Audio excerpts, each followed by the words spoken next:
or anything? Mm-mm. Okay. Gloria had to go to girls' camp or something, so Yeah, she's probably up there today, I would imagine. yeah. And then Ricardo is MIA.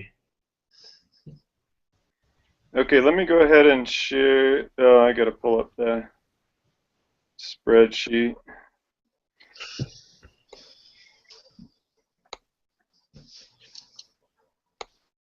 If I'm a little out of breath, it's because my daughter was headed to the beach with some friends over a screw.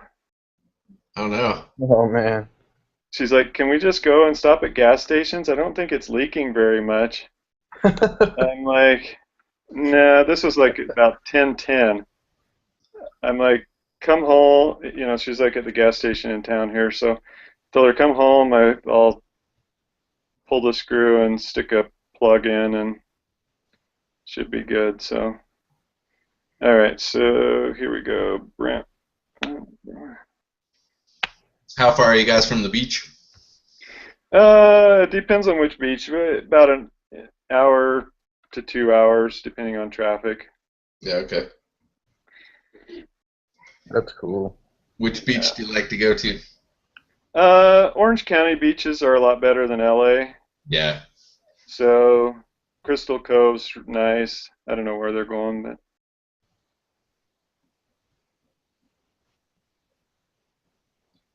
Newport's one of my favorites. yeah, that's nice. Dean, where are you from? I'm in Utah. Okay, that's right. Okay, My dream vacation every year is a trip to the beach in California, though. that's sweet. Yeah, I went one time on a road trip, but it was like midnight and cold. Okay, can you guys see my screen? Yes. Yeah. Okay, I'll see if I can keep it popped up there. All right, so the basically we've got two scenarios, a single round scenario. The the the pros for I can't remember what our company name is, but Um, yeah. the pros for the DPD or something like that. The pros for the venture capital firm doing one round is we get our investment in at a lower valuation.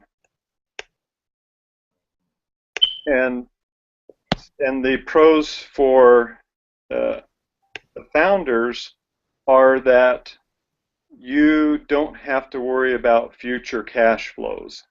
You've got the money in the bank and you don't have to worry about it. The con to that is because you got all the money up front, then you had to give away a little bit more equity because currently the company isn't worth as much it is, say the The after round. everything's been proven and the valuation is higher. Right. Okay, so it, I think I'm coming from the venture capital standpoint that we can go either way. Either model fits our parameters, and so we're flexible in that. I don't know if we necessarily have a preference for one round or two rounds. So then the other, so just to summarize that first round, then um, you can see the founders uh, percentage ownership there at 45, 45, and 10 with a Can you valuation of 3 can you scroll million. that up a little bit, Norman, so we can see the final numbers on Series A and B? There Let's we let's just go. Let's just finish the single round scenario here. go. Okay. Okay, so I'll just walk you through it so everybody's familiar with it. So pre-money, we've got a valuation of 3 million here. Ownership splits 45, 45, 10. After the money, um, the venture capital firm would give it a valuation of 9 million, which would mean that we would invest 3 million at 50 cents a share, giving us 6 million shares. One of the things that most venture capital companies do is set aside an option pool. That's this 2 million shares right here for future incentives for executives and any type of profit sharing with employees. Okay. So we set aside 2 million new shares, and so what that dilution does then is that gives Maxwell 25%, Taylor 25%, and Dank 6% with 11% in the option pool, and the venture capital DPV with 33%. Again, that's looking at a $9 million valuation. So at that valuation, the founding partners are going to have $2.25 million each. Dank's going to have $500,000. There's going to be $1 million in the option pool, and the $3 million investment from DPV. All right, so that's the option with just a single round.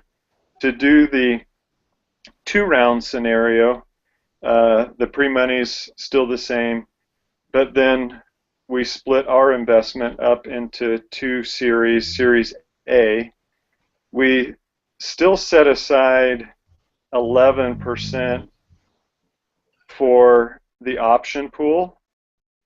We get in at a little lower valuation because with that investment, with the 1.485 million investment, we don't think that the company has that valuation quite yet with that small an investment. So that does give the founders for that Series A little more equity, 28% each, again because they're taking a little bit more of the risk that they don't have the rest of the 3 million yet, and we're taking less of a percentage because of the lower investment that we're putting in. And then in 18 months, once that's proven out, we're going to calculate that the value of the shares has probably, because it's a proven concept now as far as nationwide distribution and everything, we're going to increase the valuation for our next round of financing. We're going to double that from 33 cents a share to 66 cents a share. So that's going to dilute the shares. If we don't put any more in the option pool, if we leave that at 1.8 million shares, then the option pool will be 10% of the shares.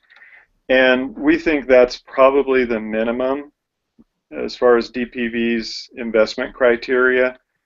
They really want somewhere between 10 and 20% in that option pool because it makes the company more attractive. And one of the issues that we need to negotiate is whether when the company gets big, one of the founders gives up the CEO and we bring in a hired CEO.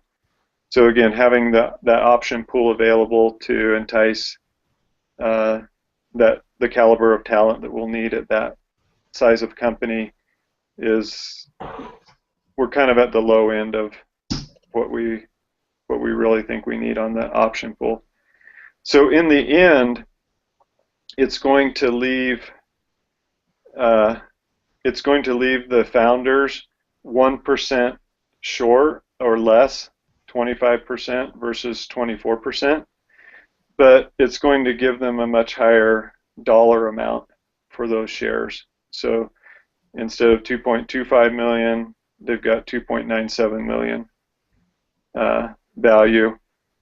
And again, the founders, including Dank, are all going to go down about 1% in return for that additional equity that DPV gets. So in the end, DPV is going to end up with a 36% stake in the company and roughly 4.4 million in dollar valuation, which is in line with our investment strategies because we're looking at a possible buyout of the company in the $75 million range as far as our exit strategy. 6% of 74 million, 75 million is right around our target of 10 times investment. So if we're into the company for 44 or 4.4 million, and at exit we want to reap about a 10 times on that, then we're going to want to exit at about 44 million. So at 36%, if the company sells for 75 million, we're going to be a little bit shy of that. But if we're somewhere in that 7 to 10 times, I think my company will be happy. Any questions, or you want me to scroll down or up, or? So why the offer for first of all, how did you arrive at the valuation at $3 million of Mumate currently, our company? We feel that it's worth about $1.5 million more than that. Biased. And how did you come up with that 4.5? Well, we've had several other valuations done by other VC firms that have put us at a minimum of 4.5. At a minimum? At a minimum. Well, I think we came up with that based on a 1.5 times current revenues. I'll have to look at my sheet here.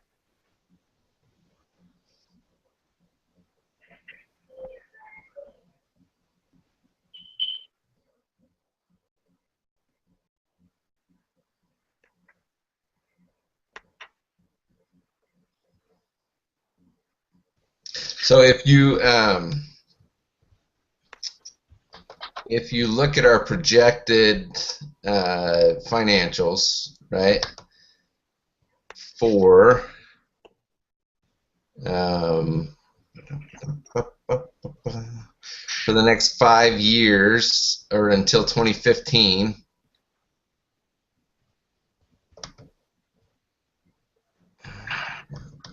which, by the way, your company helped us calculate.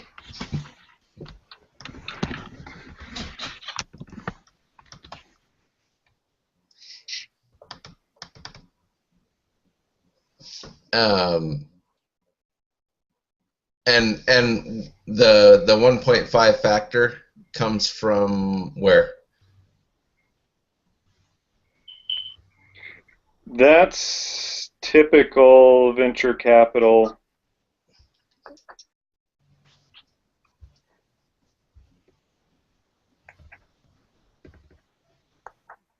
I'm looking for that right now.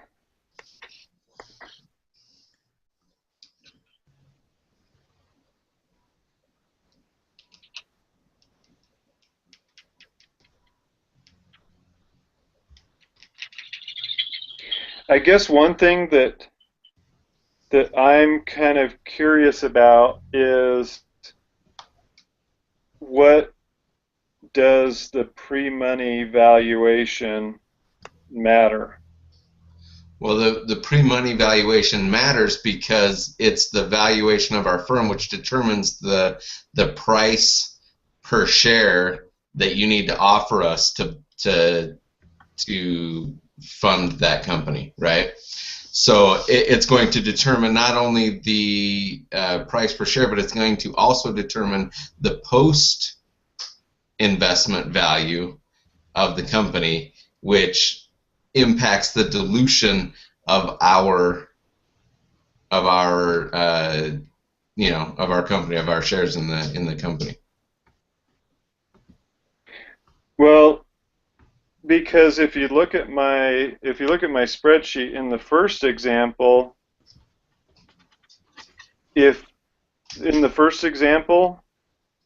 if we're putting in 3 million at a valuation of 9 million, we're actually giving you a $6 million pre-money valuation, right? Right. Okay. And on the second example, at 33 cents a share, and the valuation at 33 cents a share being 5.379 million, and we're putting in, say, pretty close to 1.5, we're giving you a $4 million valuation, really. And what I'm telling you is that we think that should be closer to 4.5 million. All right, let me do a quick calculation here.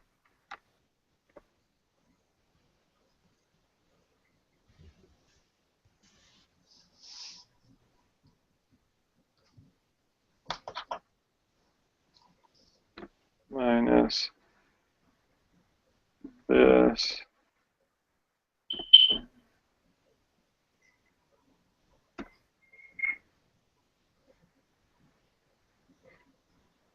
Yeah, so at the current calculations, we're giving you a $3.9 million valuation. So let's look at your financials. I just have to rotate these here.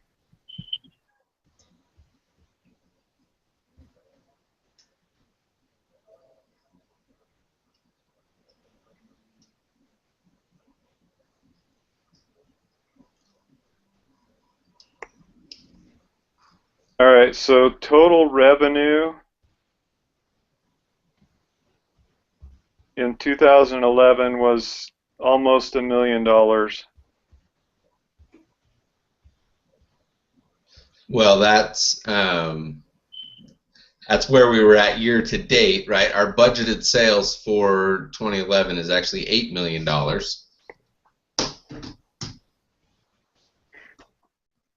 I thought that was 2012 forecasted sales was 8.345. It might be. Let me go back and look. I just remember seeing the budgeted sales number of 12 or 8 million.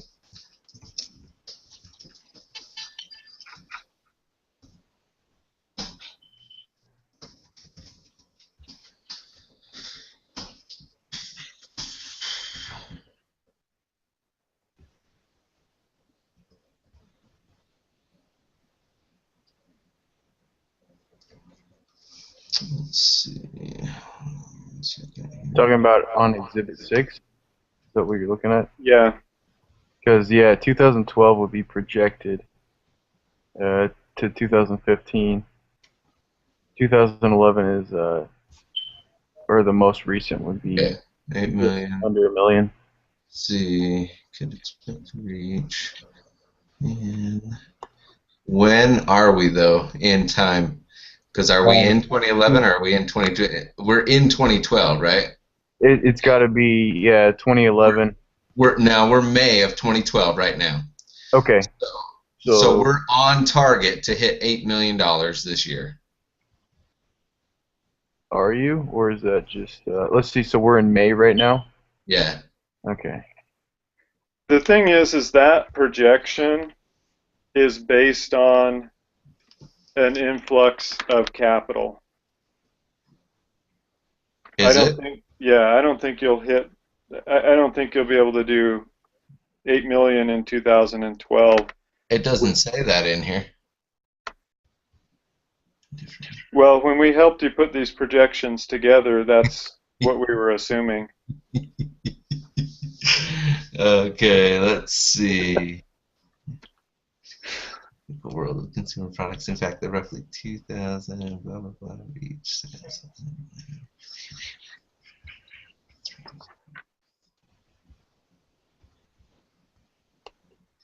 So that the 8 million is actually that's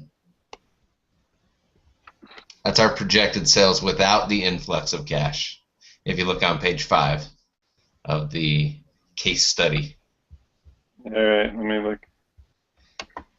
It's the second to the last paragraph. Yeah, I got to rotate back here. Let's see.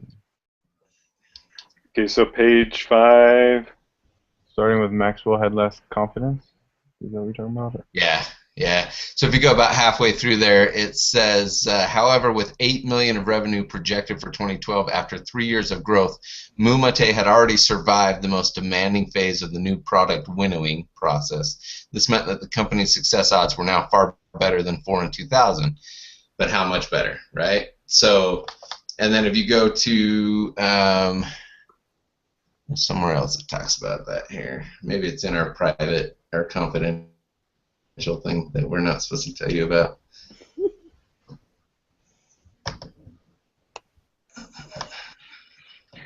Yeah, I mean, if you look at the first part of that paragraph, Maxwell had less confidence in the sales projections she and Dank had developed. And this is the reason why. The projections have been built bottom up by estimating the weekly volumes Mumate could achieve in different types of retail accounts. So these projections aren't based on, okay, we're for the first 3 months we've had $750,000 in revenue a month, and so if you project that out for the rest of the year, we're going to be 8 million. That's not how they came up with that. These are just estimates based on. Actually, so by April of 2012, we've reached a 3 million annualized revenue run rate. You don't have that information. That's information that we have. But we've reached a 3 million annualized revenue run rate, which means in April you we're said? on track to meet our budgeted 2012 sales of $8 million. No, 3 million annualized means that you're going to hit 3 million. I'm telling you, Norman, what the case study says in our confidential portfolio thing. It says, this is verbatim, after all, without raising any outside capital, Mumate had reached a 3 million annualized revenue run rate based on its April 2012 results and was on track to meet budgeted 2012 sales. Are you running through December, or when is the end of your year? Wait, finish reading that sentence where it says on track to reach and was on track to meet budgeted 2012 sales of $8 million. So we're on track to hit $8 million this year. Well, then you don't need our money. I'll play Mark Cuban here. Okay, I'm out.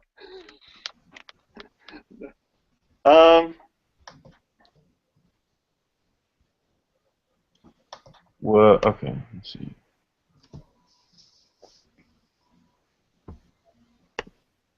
So I guess what I'm saying is that we need to reevaluate some of these numbers, because I don't think we need to be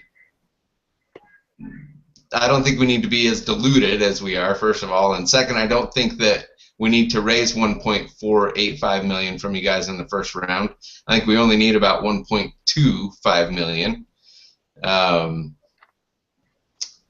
I'm not sure that we agree on the price per share. Okay, so what's your counter? I don't know, because I didn't have your spreadsheet with all of its fancy numbers to play with before our negotiation. I can let me save it here so that we can. Is it still on the screen or not? Yeah. Only when I talk.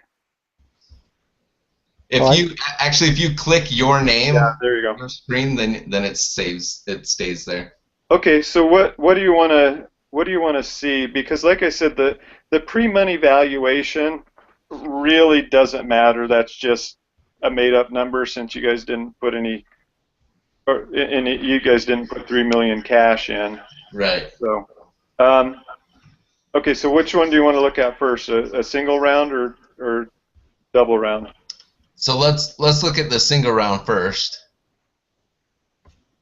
I actually think the single round looks logical, right? It looks legit in my Okay.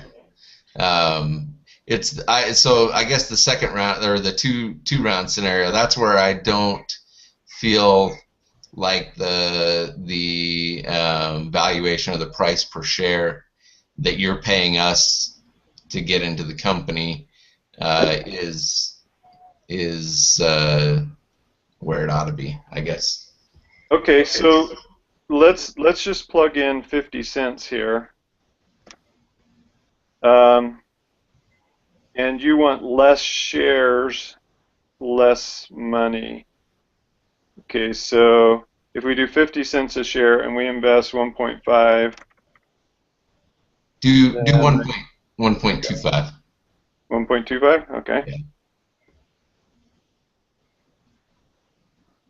Okay, so then I gotta throw No this in problem. the formula, see how many shares that.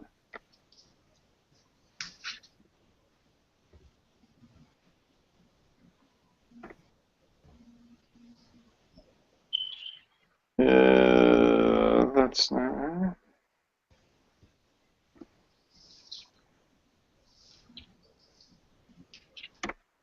Okay, so that's going to give us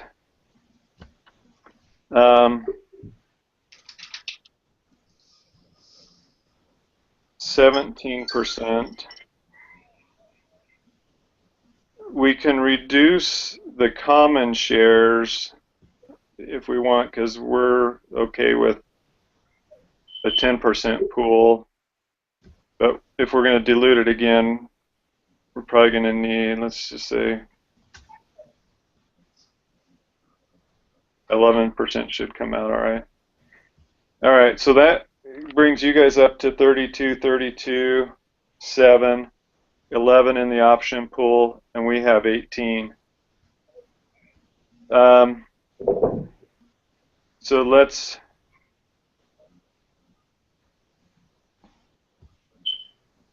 put this in here. So we got that.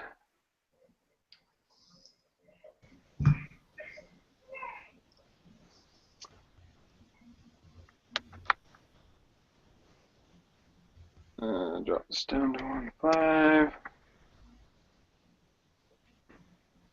Oops. You get too many numbers.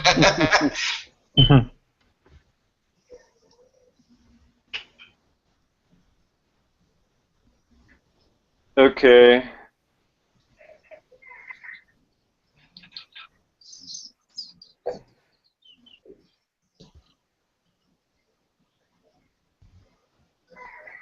And that Series B round Uh-huh. should also be 1.25 on the investment from six. Okay, so Yeah.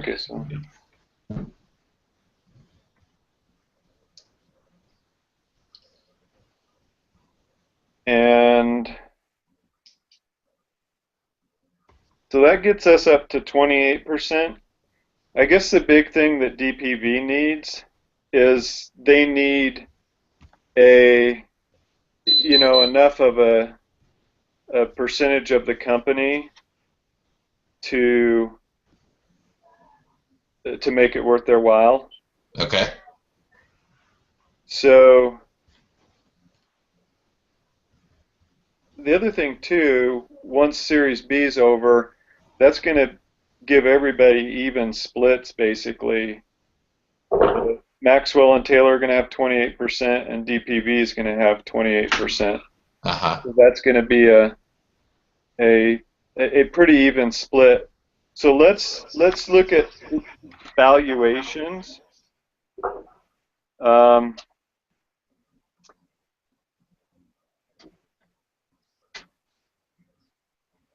Let's do this. Let me make a column over here.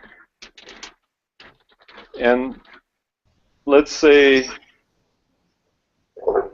that we exit in 2015 at 75 million. Okay. what we need to do is look at our return rate. So this is going to be, I should be able to just run these out.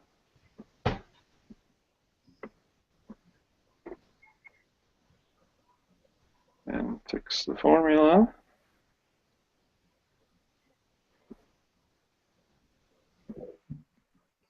Move this over to, can you guys see everything here still?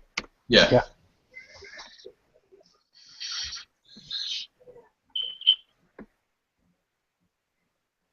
Okay, so we'll put this as 2015.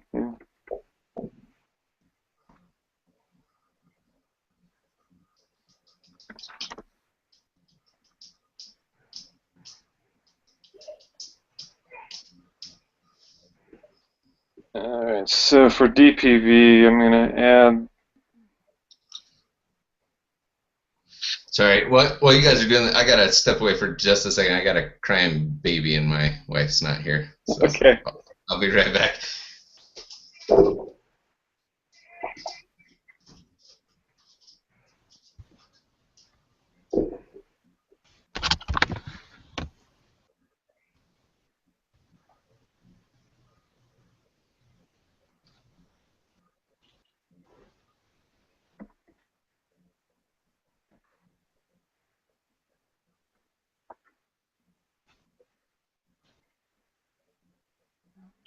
And Norman, since you guys invested less, you'll need less of a return to get that multiple of 10 or so, right?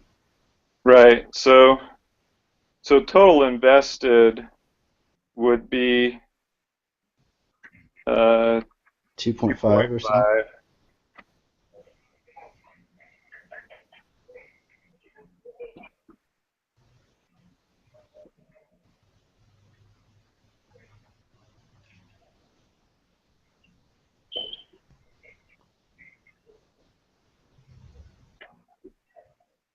This would be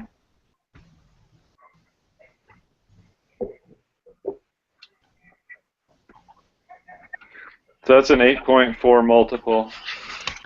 Okay. So somewhere between 7 and 10, I think that's right in there. Mm-hmm.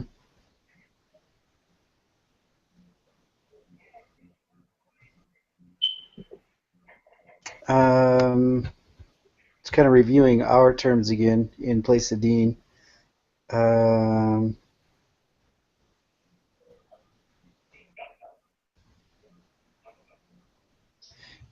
Our option pool ideally would be between like 12 and 17%, which in the first round it was what, 11%?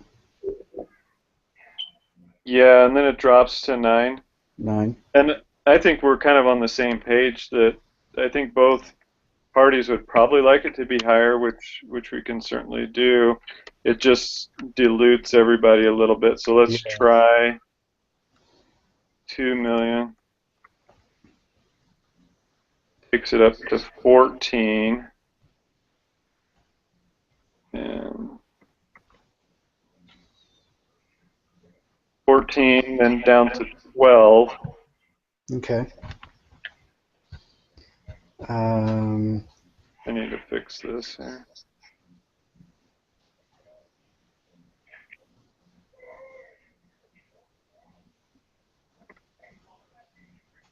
It automatically calculates the change.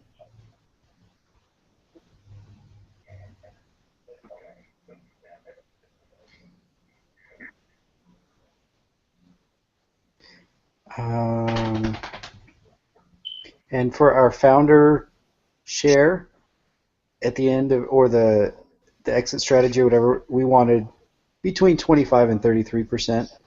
I don't know if I should be telling you this right now or not, but that's what we're looking for.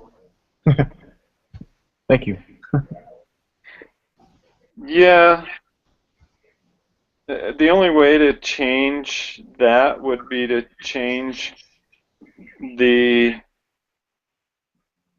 increase the price per share for the investor. Okay. Let's play with a number here because I think we need to do a little give and take. Let's go with a little bit less on Series A. Let's go 45 cents. Okay.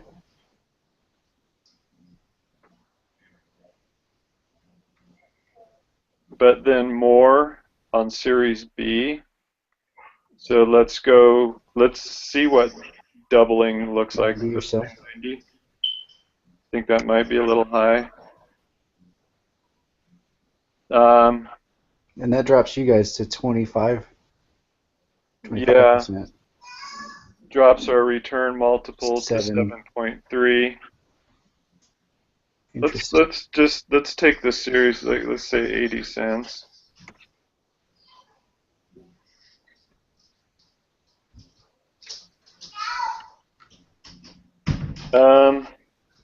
Okay, sorry, I'm back.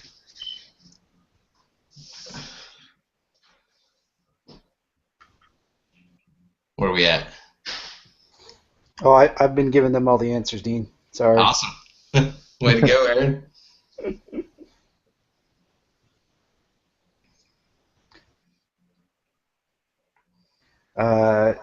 I just kind of went over some of the terms that we were looking for, Dean. Okay. Exit plan on owner's equity percentage on closing. Okay. We wanted between 25 and 33%. And then our option pool between 12 and 17%, so a little higher there than kind of what we were. But so Norman kind of, I think he made more common shares for the option pool, and that bumped up their percentage, but dropped our founder percentage down a little bit. Okay. I think that's all I gave him. All right, so we dropped the Series A price per share a little bit, which gave us a few more shares. Okay. We increased this price per share for Series B, which gave you guys gave us less shares and you guys more ownership percentage.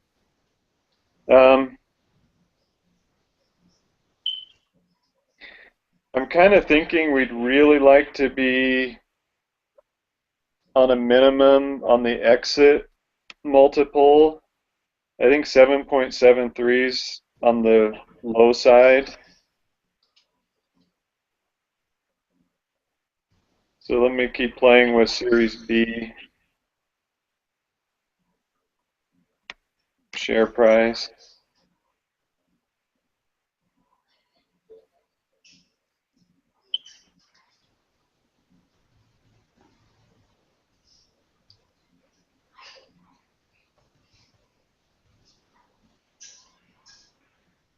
Oh, you know what? When I keep playing with these, I gotta,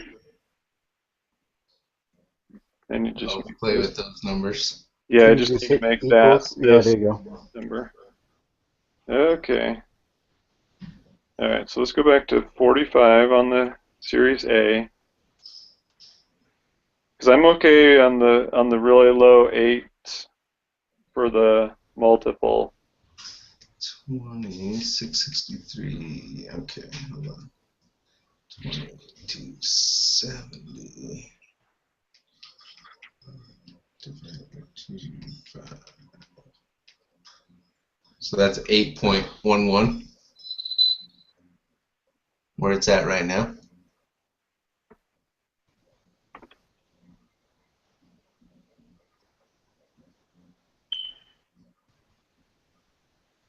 Yeah. Okay, so that's with a 45-cent price per share, $6.6 million valuation.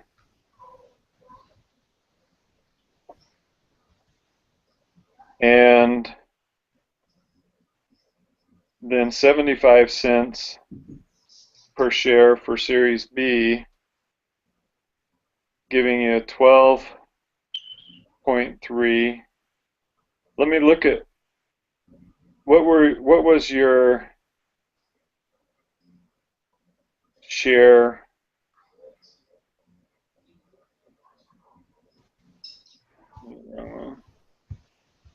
I just want to look at your projected revenues. For 18. 2015? Yeah, well, not 2015, but when we would do Series B. Okay.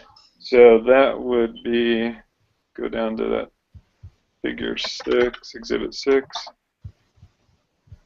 And I got to rotate it again. Yeah, no.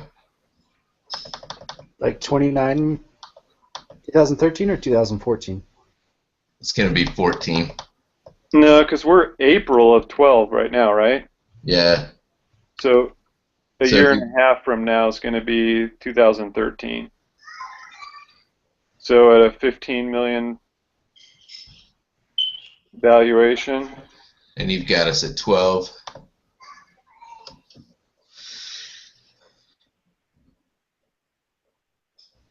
See, we could lower the Series A and increase the Series B. See, actually, those valuations end up being about a point 0.8 of revenues, Okay. which I think is kind of in line with. Well, that makes sense. I mean, if our exit value at 75 mil, I mean, that's technically zero point 0.8, right? Or 0.08. No, 75 mil is 1.5 Oh, it is. because 2015 is supposed to be Oh, that. right. Right. But we're not exiting at Series A or Series B. So I think an exit value is probably going to be higher than a Then, standard valuation. okay. That makes sense.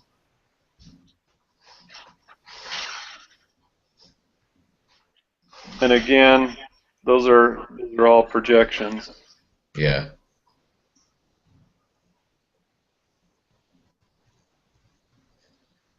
So, because I missed it, Aaron, what was their consensus on the other negotiation items we had for them?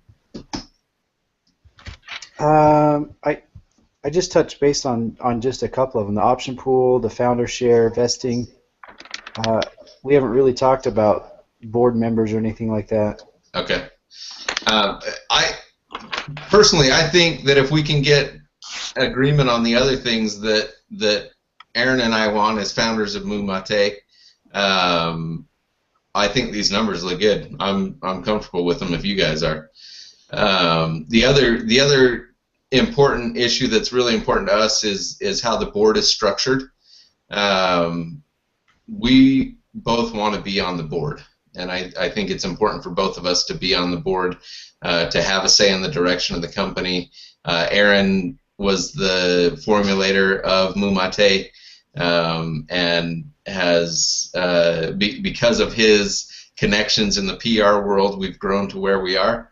And I've been able to bring my expertise to bear in getting the market share that we currently have and the growth that we've had. So that's critically important to us, is to have a say in the direction of the company, to both be on the board together. Are you guys okay with that?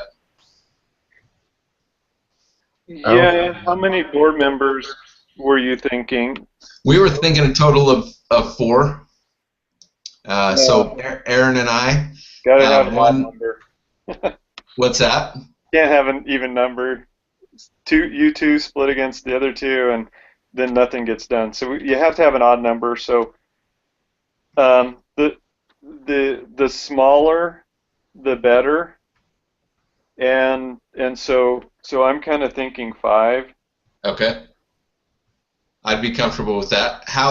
As long as Aaron and I fit 2 seats and DPV has at least 1 seat. I don't know if you want 2 seats and then we have an outsider, or maybe we have DPV have 1 seat and then and 2 outsiders. I'm okay with that.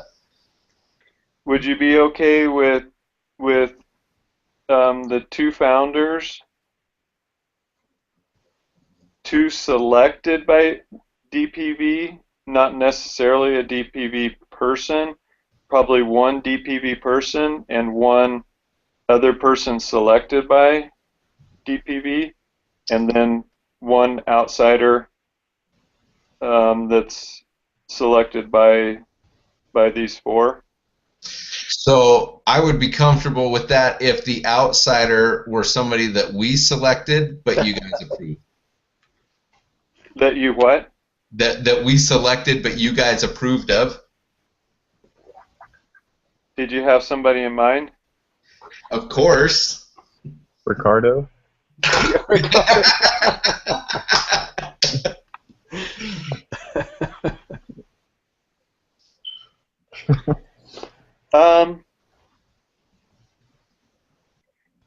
Yeah, I think we could agree on that. Okay. All right, so that's the board. Let me run down some of the things that they're kind of technicalities. If you guys have any preference or whatever, but so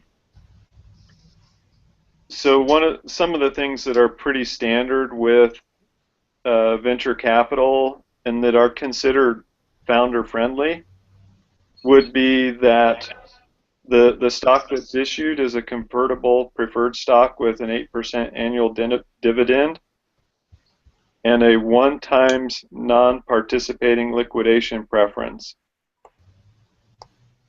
Any objections to that? I don't have any objection to that. No, I'm good with that as well. Okay. And then voting rights for Series A if converted to common. Yeah, I have no problem with that either. Okay. And with this, it does DPV is going to end up with 27%. The founders are going to be 27%, and the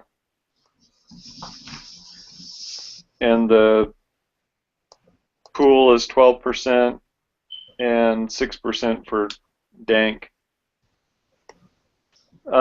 Anti-dilution protection. I think that just helps protect everybody. Yeah, I was going to say, I think that's important for all of us. Yeah. Okay. Pro rata right to participate in future financings.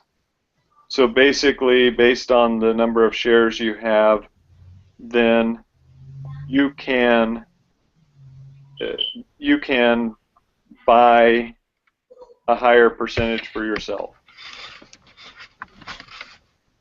Yeah, I think that's in line with the anti-dilution. I also think, I mean, so far we've enjoyed working together. I think if we continue working together and enjoying our relationship, I don't see any reason why we wouldn't want you guys to participate in future financings. So. Okay. Linear vesting of employee options over 48 months after a 12-month cliff. So that's for the option pool. Okay. If you offer stock options to, say, a CEO in the future, they have to vest before they get those. Yeah, I think that's. I don't think well, the only thing that I would maybe suggest differently, I think that's pretty standard. I personally like to see a longer cliff than 12 months, right? So they get, maybe 24 months before they even start vesting, and then it vests over the remaining 3 years. But I'm good with that as it is. Yeah, I think sometimes that a longer cliff makes it so the offer isn't as attractive Right. to a potential person that we want to bring in. So we could make it, because we're probably going to give them if we brought in a CEO or something, we'd probably have to give them at least a 24 or 36-month contract. Right. But there, of course, there would be clauses to be able to terminate them on certain benchmarks or not meeting those. Speaking of CEOs, that's something we haven't discussed. I would like to continue to run the company at least through the next 18 months, and then maybe before we fund round B, we can examine whether or not my skills will carry us through round B funding as well. I'm good with that, and I think the board, with yourself as a member, can evaluate that at that time. So 18 month CEO, and was that Max? Sorry, what was that? Who's the CEO? Is that Maxwell or Taylor? It's Maxwell. Okay. Yeah, as long as the board has that option. So after 18 months prior to Series B, board option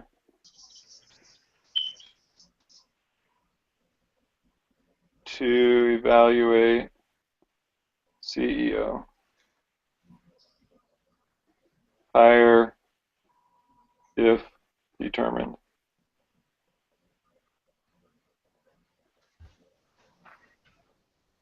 Okay.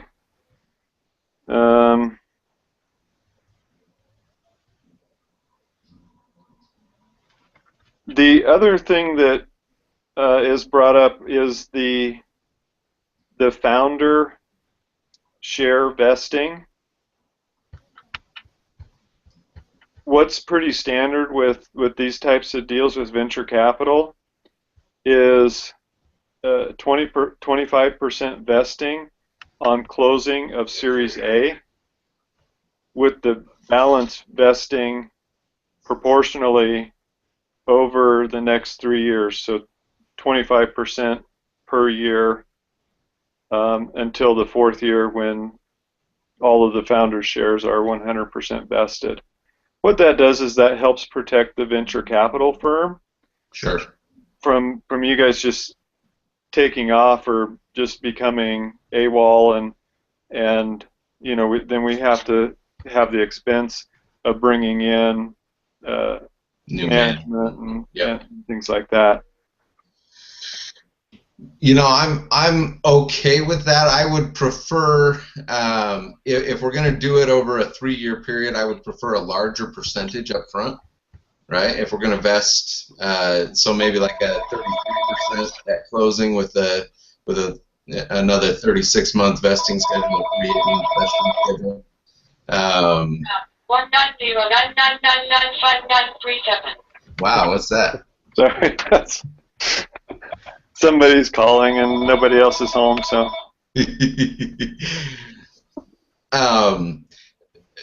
So what?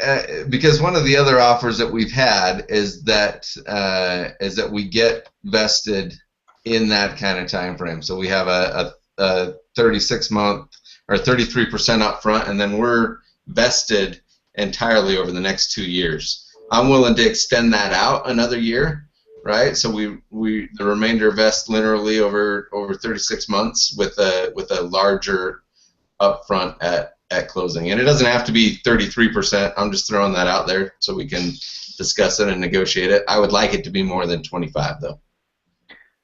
Okay. What I think would be a good compromise would be to have it weighted towards the end of so you're looking at 3 years instead of 4. Uh-huh. Okay. So 30% at closing of Series A, and then in 12 months let's see, so we need 3 more.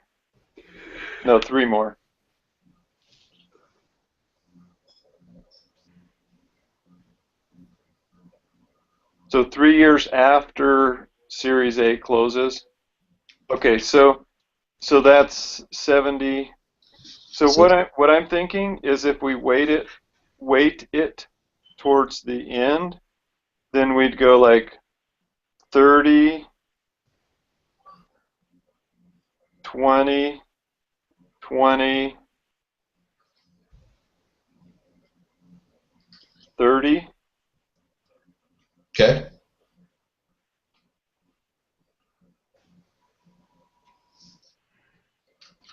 Because that gives you that 30% up front, and then the final 30% at the end. So 12, 24, and 36 months out. See, that gets us what we want with the incentive for the founders to stick with us for at least 36 months. That gets us through that 2015 Yeah. or into the 2015. So I'm good with that.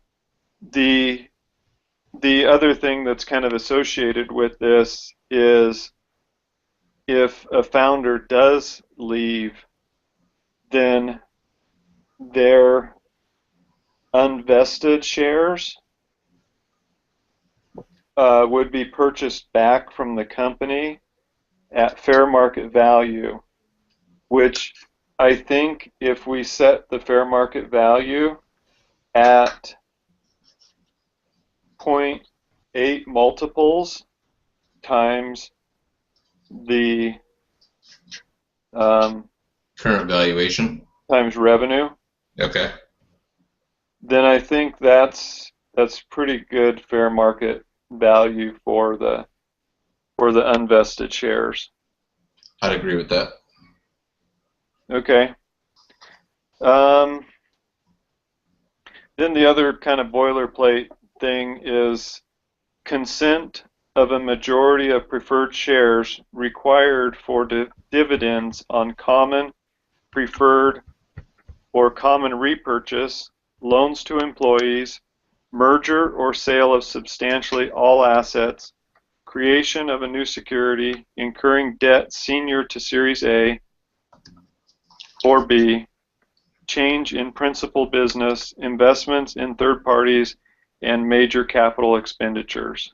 So basically, if I were to summarize what you just said, so we need a consent of the majority of preferred shares, which are you guys, right, in order to pay dividends, loans to employees, merge with any other company, create any new security, meaning we're not going to go sell any more stock and dilute your shares behind your back, Right. or a change in business partners or founders, right? If one of the founders wants out, or we want to bring in another principal into the business, you guys need to approve that. And then any major capital expenditures, any expansion or growth outside of what we've already discussed. Is that right?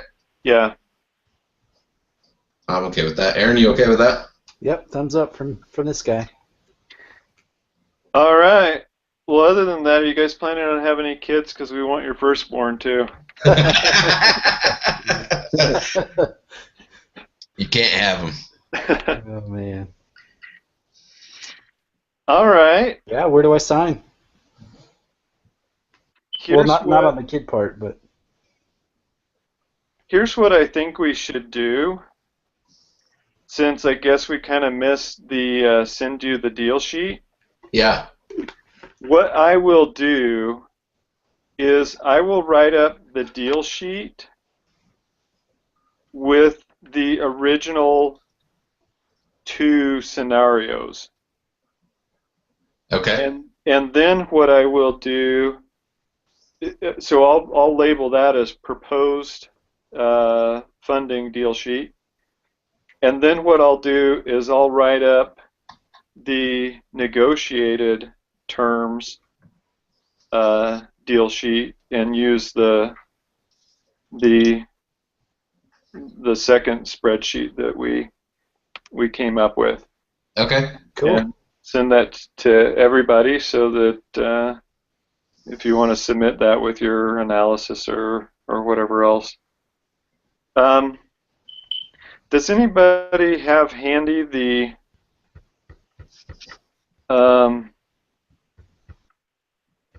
discussion, like the meeting agenda? I do. Yep. Hold on one second. Let's just kind of go through that, see if there's anything we missed. Okay, so we needed to review the summary data of the negotiation results. Which team had the highest pre-money value, the lowest? Where did your team fall? So this is all post-negotiation, which I guess we're at right now, right? Yeah.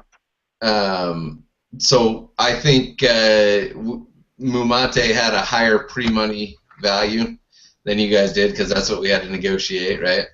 Right. And then choose teams that showed extremes in performance and ask what happened that led to that result. I don't think that even applies here.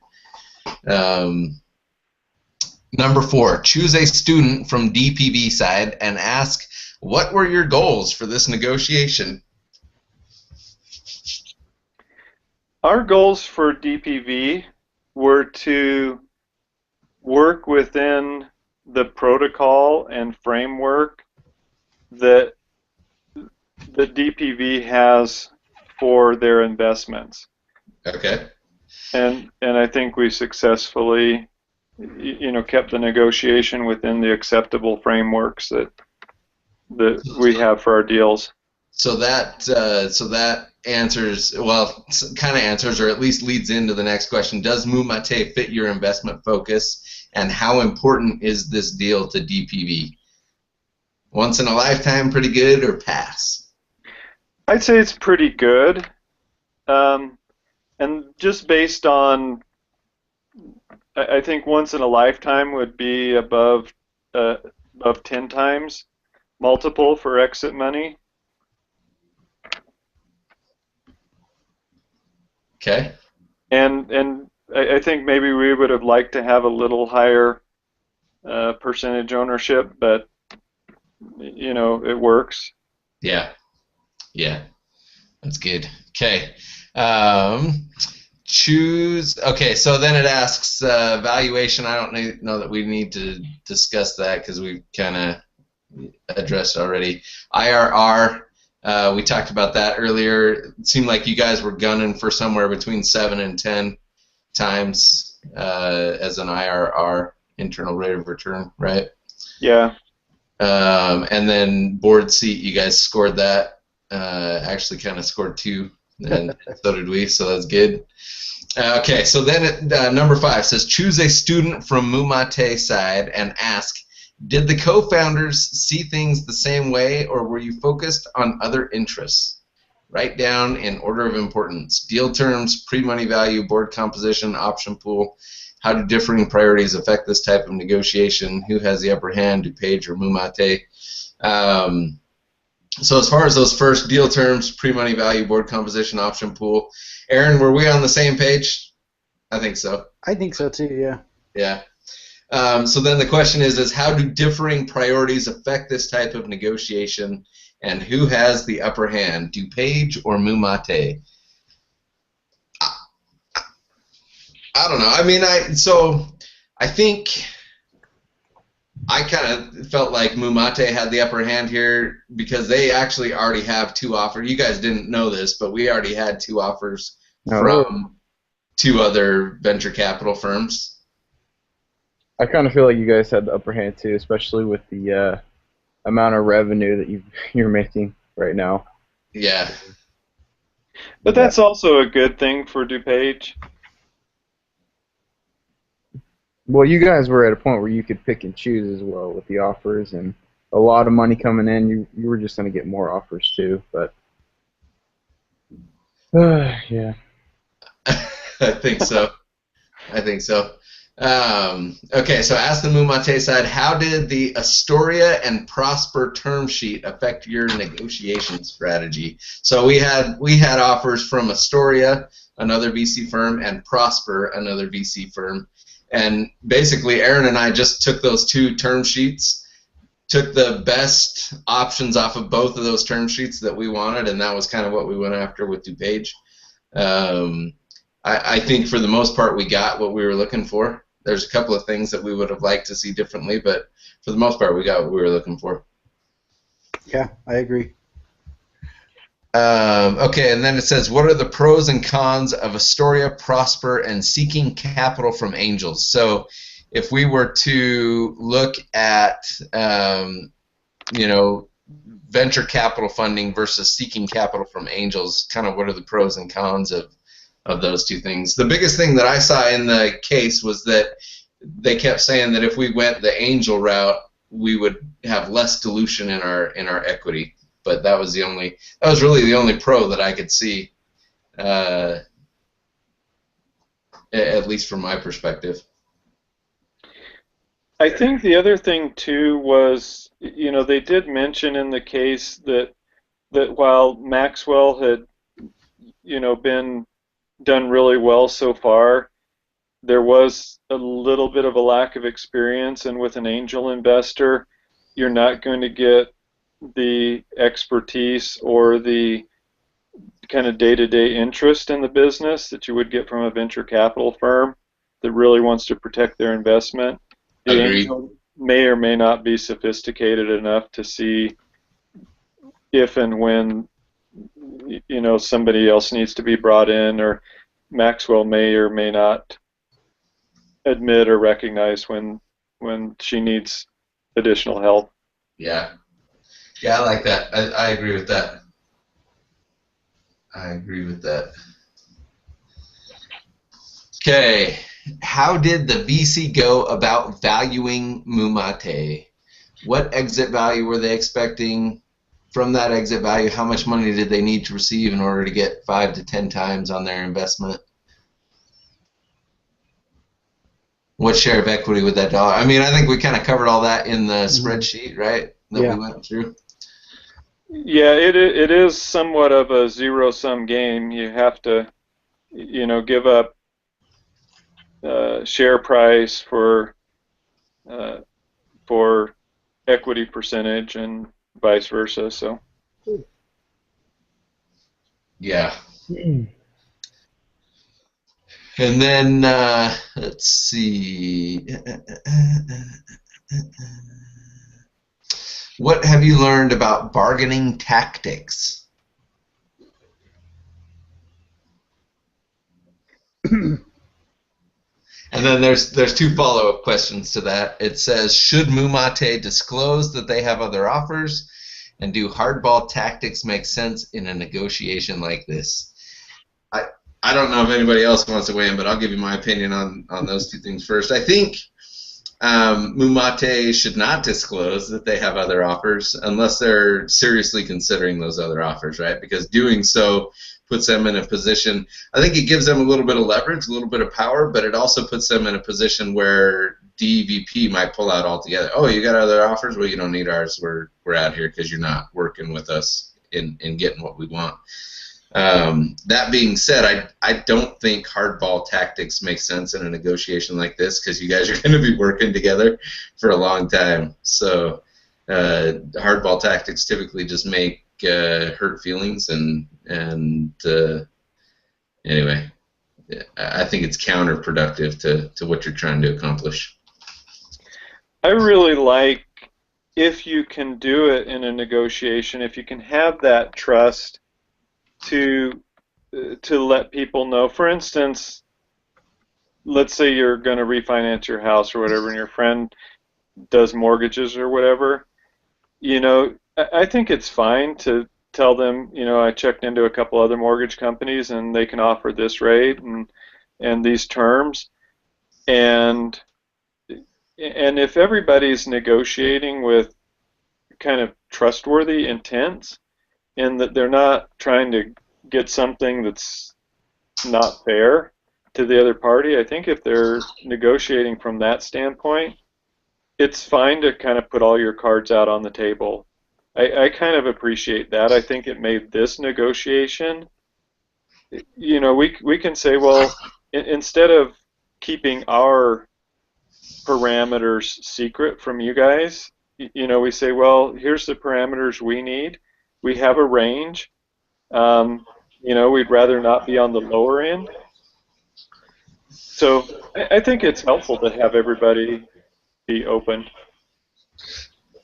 I could see that. I could see value in that. I think it's a unique situation where that trust would exist in a negotiation like this.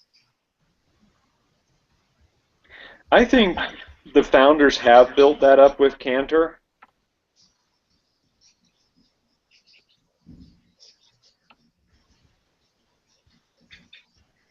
I could see that. I mean, I think they have. Well, Maxwell knew him, right? Didn't she know him from school or from P&G or something?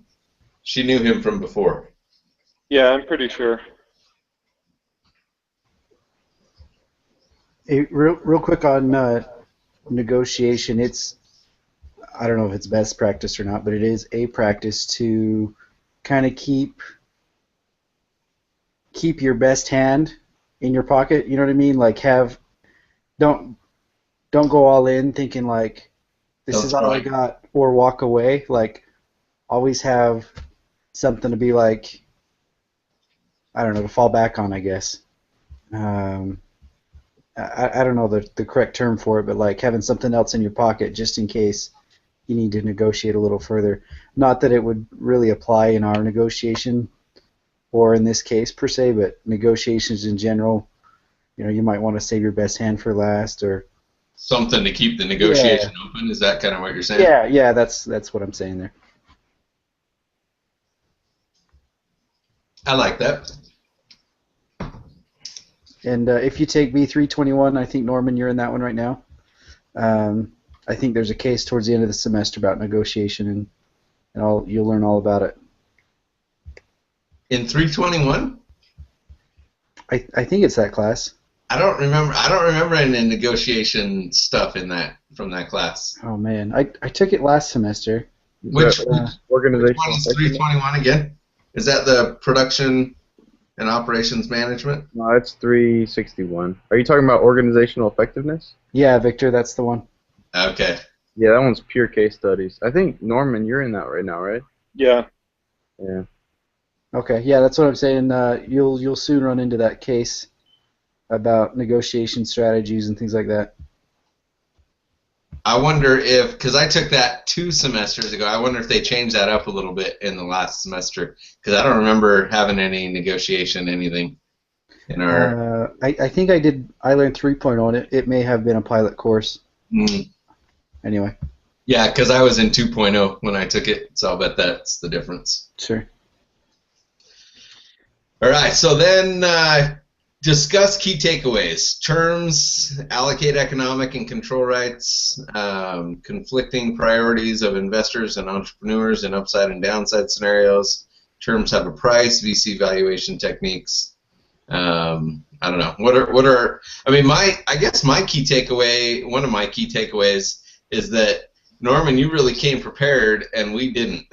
So I think that for an effective negotiation to take place, you both have to be working off the same assumptions, right? You had certain assumptions, and we had certain assumptions. I mean, we came prepared, but not as deeply prepared as you were with that spreadsheet and everything. I had done an initial spreadsheet, but it didn't have the same assumptions that you used in your spreadsheet, right? And so we were kind of coming from different perspectives in that regard. Well, and I think that's probably typical with venture capitalists. Entrepreneurs aren't necessarily all MBAs, and they have. I think it's helpful for a venture capitalist to be able to help walk them through the process. So maybe that's kind of this situation. You got a lady that was selling fruit smoothies off a cart, 2 years ago, and now she's negotiating for millions of dollars in equity and funding. Yep. All right. Well, good negotiation. Yeah. I'm looking forward to 2015 when we can all cash out. Amen. Yeah. All right. Well, Do we need to discuss anything else? I think that's good. I'm going to go ahead and stop it, and then, like I said, I'll put everything together and do all the emails we need to, I guess. That'll be awesome. All right. Well, you guys have a great rest of